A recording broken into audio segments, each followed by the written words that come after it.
I'm good at vamping, making stuff up. Well, the question she couldn't answer was is that she has a child on the ship. Who, Trisha? Oh, you mean, no, that's not Trisha. No, not Trisha. Yeah, she does have a child. She has a child on the ship. Was the sex of the child chosen, or was that just... Because she said the population had to be kept The sex of the child wasn't chosen, but who she was able to have the child with was chosen by the birth computer. And they have very large databases of because they're trying to create the most viable, genetically diverse population. They don't want to bottleneck it, so that when they get to Proxima and they out of these 600, you have to create 600 million and then 6 billion. So we talk about why. I mean, I don't know if it's a mystery now, but why they had to go on this journey. Like, what's going on in this version of 1960? They weren't at the payload. Yeah. This was secretly launched by President Kennedy soon after the Cuban Missile Crisis. When we were, there used to be a thing called the Doomsday Clock, and we were at 1 second till Doomsday, midnight. And this was a project that had been, in real life, the Orion project began in the 50s. And in this narrative, instead of being killed in 1963, which it was, when Kennedy actually saw the mock-up of an Orion spacecraft, because it terrified him. It looked like the Death Star. It was a military project, and it had been militarized, and it was basically designed to stay in orbit over the Soviet Union at all times and destroy them at a moment's notice. And after the Cuban Missile Crisis, Kennedy just basically said, we need détente, we need to come back. So he killed the project. But it was, in this narrative, in this fictional narrative, it's intended to be a lifeboat for humanity. If we do kill everyone off on Earth, these people and their descendants will make sure humanity survives. So for the fear of nuclear war, in case that might be. Yes. Okay. How do they know about this plan? What are you talking about? This is the consensus among astronomers and astrophysicists is that this would be the system with the nearest system with inhabitable planets. But there's a question of the people on board. Maybe our grandparents screwed us. Maybe they just got caught in a government boondoggle. Right. Billions of dollars were put in someone's pocket, and they sent us out to space to die, and we're headed nowhere. And some people say, should we turn back? Other people say, for all we know, Earth doesn't exist. We're heroes. It's up to us to keep the human race alive. Why can't they pick up radio waves? They were able to early on, but even if they were able to at this moment, once they reach their full maximum speed, it caused basically a time dilation with they're firing atomic energy out of the back of the ship. But more than halfway there. If they're 50 years, they're halfway there, they turn the engine off and turn the ship around and point it the other direction. That's what they would have to do, but they have not reached the Rubicon yet. Oh, okay. They're still nearing it. And even if they could send back and forth communications, they still send them back. They send them back kind of like messages in a bottle. They just don't get responses. But the captain keeps a log and sends stuff back. It would be 17 and a half years before they would even get a response. So it's kind of... Well, you mentioned they didn't know anything was happening, but it would seem to me that's at the 50-year point. But at the 5-year point, it wouldn't take as long. Yes. 10-year point. They did early on still have some communication, but the communication that was given to them was more scientific as opposed to cultural. So is everything intended to always just be like, this like boat in space, or like are there any intentions for like aliens or something? Maybe some thoughts. There are mysteries that are unimaginable that I can't tell you about because I've been sworn to secrecy by SyFy. But I'm just giving you the very bare sort of setup. What happens and what will happen on the ship is not what anybody expects. And she also wasn't sure if there were weapons on board because there was a murder. Well, that's one of the shocks. It's like, in fact, one of the act-outs is at first the girls found, and they think she slipped and fell and hit her head on the water reclamation decks. And the XO Galt asked for an autopsy to be done by Juliet, and she's like, is that really necessary? I usually, it's not really, it's a little out of my wheelhouse. And she says, myself and the captain suspect, there might have been foul play here. And when they do the autopsy, they find a .22 short caliber bullet in her skull. When it actually shot her in the mouth and the bullet had bounced around in her brain, it wasn't powerful enough to exit. And then that's when they realize there's a bullet, and then which of course begs the question, who the hell brought a gun on? There's no guns on board the ship. And whoever did it knew exactly what they were doing because the gun wasn't powerful enough to puncture the bulkheads and destroy the ship. So that's part of the mystery. yeah, that would be an issue. Puncture the bulkhead and hit the glass. But a 22 short would not do such a thing. And then what would happen? I mean, do you have a jail? I mean, so you find out. We have security officers who, and that's one of the things, they bring the man they think is responsible up, and he's going to go before the council, and they want him to confess, and he says, he didn't do it. He's adamant, and he says, we don't have the luxury of having a child without someone dying. You'd have to do what all small societies do, which is exile you. And he's like, exile me where? He just kind of goes like this. He says, you're talking about spacing me. So, there's questions, lots of questions that will be answered in the pilot. Now, one of my questions at the panel would have been, were there animals on board? But you alluded There are to animals. fish. There's pigs. There's fish. There's cattle. There's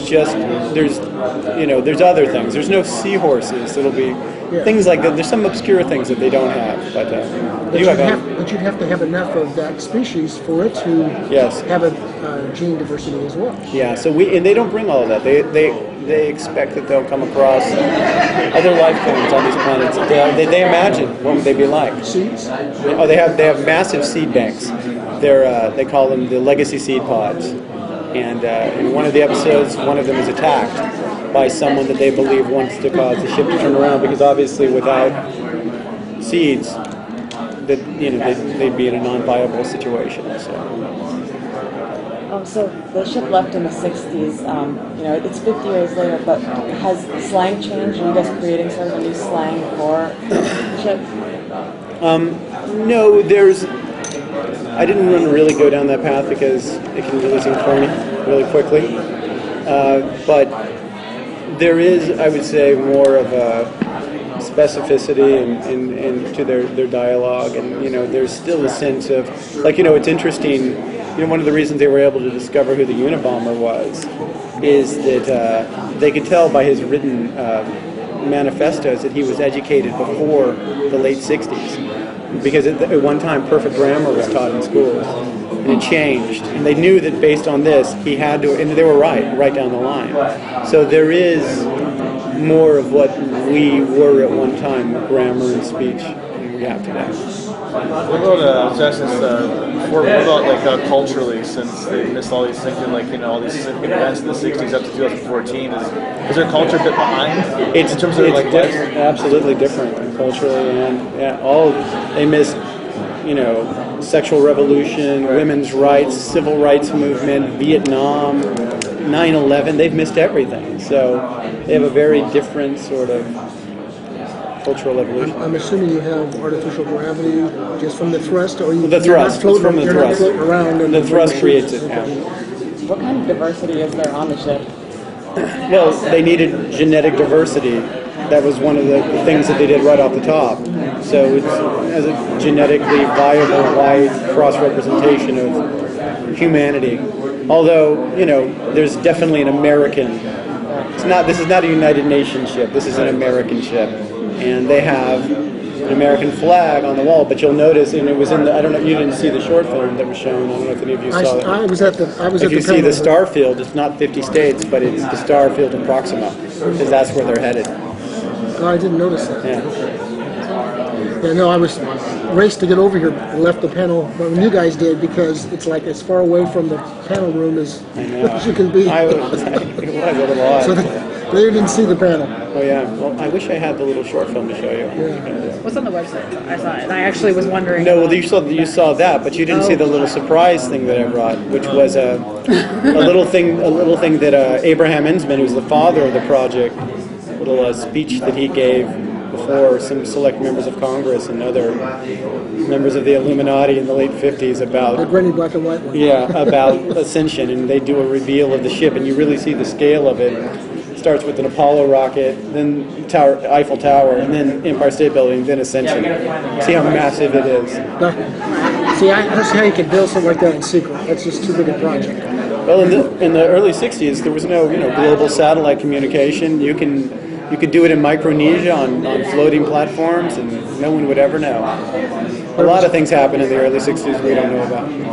But it was launched, you said, from space, not from... No, it was launched from Micronesia, from underwater. Oh, I thought you had mentioned at the panel it was launched from... I said if we were going to do a system like that today, okay. we would not. This was before, of course, the atomic test ban.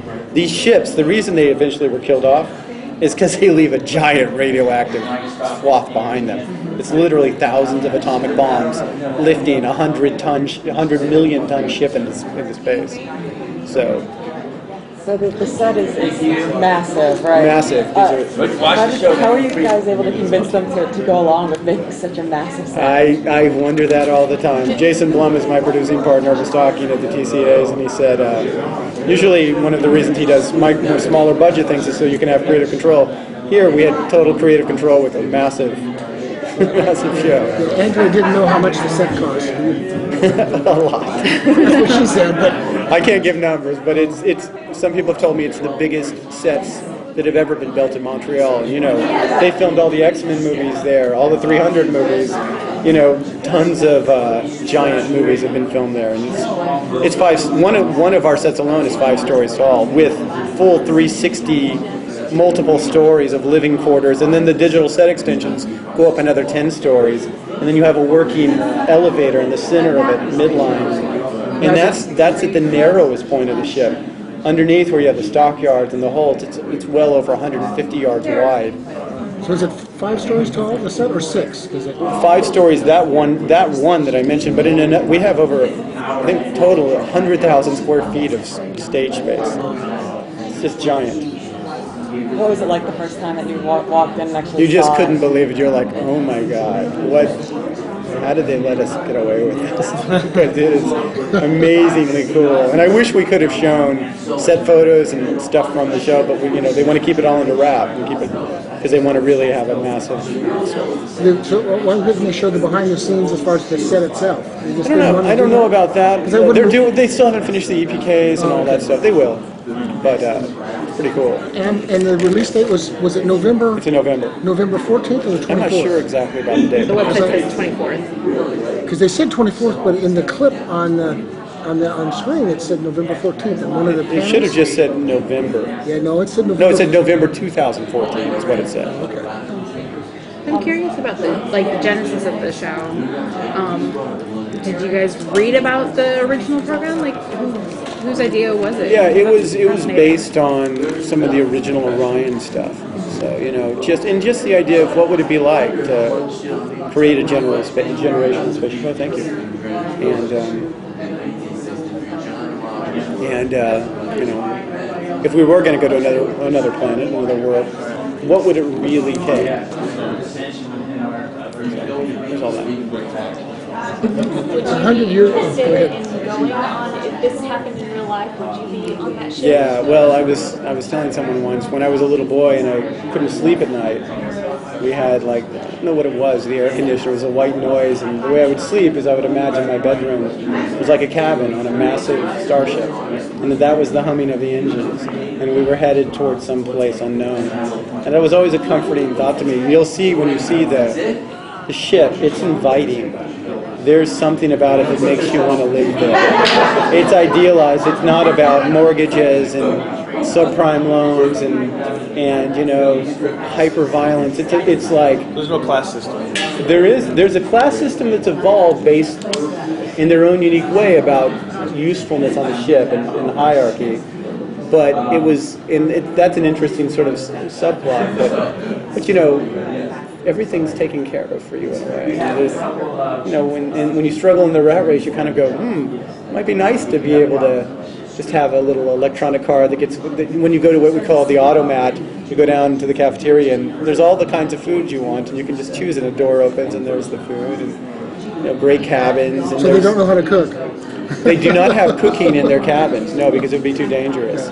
We don't have heat sources, so in the cabins, especially the officers it's more like an airliner or a cruise ship where food's brought to you.